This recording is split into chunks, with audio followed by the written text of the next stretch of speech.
I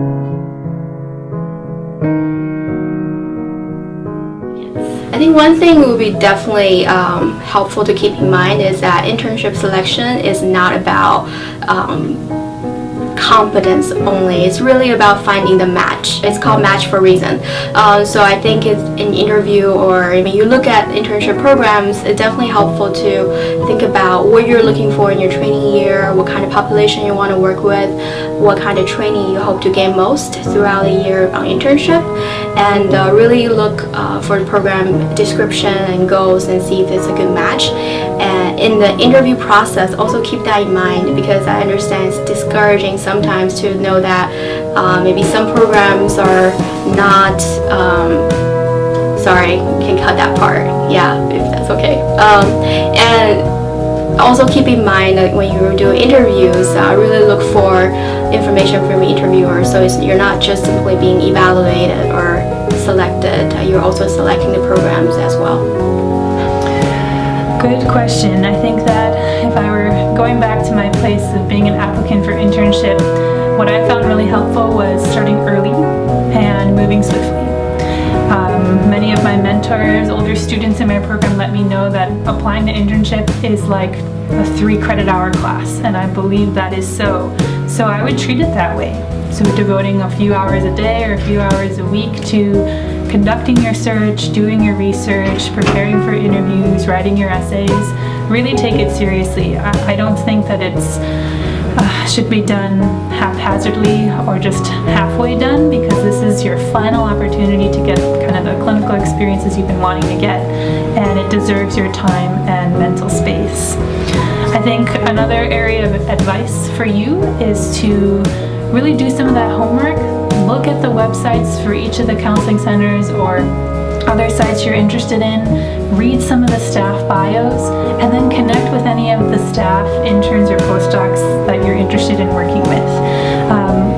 I was one of the individuals who helped with the interviews, and I found that sometimes we'd get questions that were very easily answered on our website, so I would do a little bit of homework first and then ask some of the kind of professional and personal questions. That's okay, as long as you're not kind of being repetitive with some of the questions. Time is valuable both on your end and then on the staff's end too. I think the last piece of advice that I would give is when you're talking and doing your essays, it's okay to show who you are, and you don't have to be the top early career professional yet.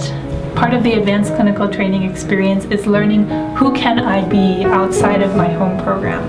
So we really want to see what and who excites you and what you're passionate about, and how the program that you're interested in can help you realize who you want to become. We're always growing, this is a dynamic process being a graduate student, and show us what you think you can become and how we can help you on that journey. My advice for applicants would be to be very honest in your application as to what you're looking for in your training year. And the way I approached the process was I really wanted to be at a place where I could fully be who I am, and that really fit my values in terms of social justice and multiculturalism, and that would prepare me well to be a clinician and to continue with my goals as a psychologist. And so I made those things very clear in my application. So I would encourage you to do that, to be very transparent about who you are and what you're looking for in the training.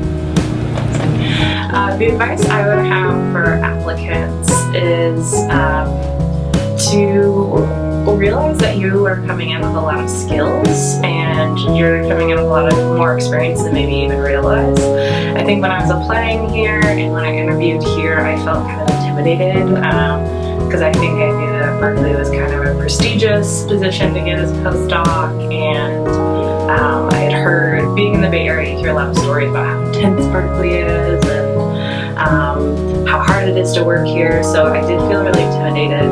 But I think since coming here, and I realized not only that the staff here are really great and easy to work with and welcoming and not intimidating at all.